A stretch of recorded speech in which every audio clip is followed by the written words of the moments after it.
Dear colleagues, ladies and gentlemen, artificial intelligence has become the true buzzword.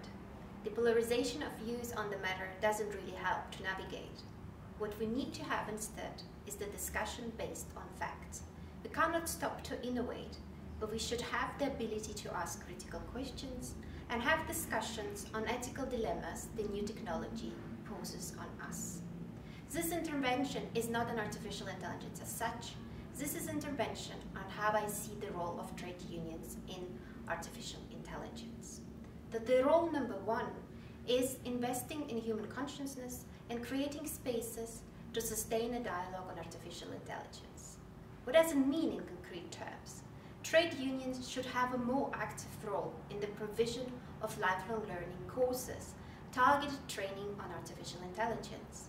Trade unions should also create spaces and organize specific targeted awareness-raising events and invite experts to provide an evidence-based information. At the same time, trade unions should also create spaces for professionals affected by artificial intelligence to have a network where they could seek a legal advice and also connect with others in a similar situation. And lately, and very importantly, trade unions should create spaces to have discussions on the questions on ethics, which is not a widespread activity right now, but which is vitally important. The role number two is what I call the DNA of trade unions, namely negotiation, collective bargaining, and legal counseling. The protection of privacy of workers and avoiding the discrimination due to data collection while performing the daily task is of utmost importance. I think that trade unions should really advocate against the use of biometric technology to survey and monitor the performance of workers. Another key important area here is actually transparency, because how the automated systems are operating should be transparent to all involved stakeholders. In addition to this, the good French initiative, A Right to Disconnect, could be a really good source of inspiration.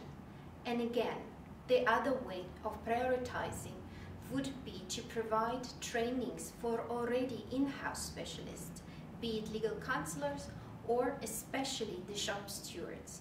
The right to training is the key word here. The role number three is policy influencing around the questions such as liability, accountability, and governance. There is one important point that in my organization we strongly advocate for, is namely the responsibility cannot lie on the individual engineer's shoulders, but responsibility should be divided across the process and all relevant stakeholders. It is also important to define the governance and chain of responsibility in AI to ensure the accountability. Another very important point for trade unions to have a stand on is actually the need for appeal instances, independent bodies with governmental oversight where both institutions and individuals could come to inform about the AI wrongdoings and harmful behavior. The time for policy influencing is really right. The European Commission has just published its white paper on artificial intelligence and its data strategy, which is open for public consultation. The Product Liability Directive will soon be open for its review. So this is the right momentum to voice your opinion.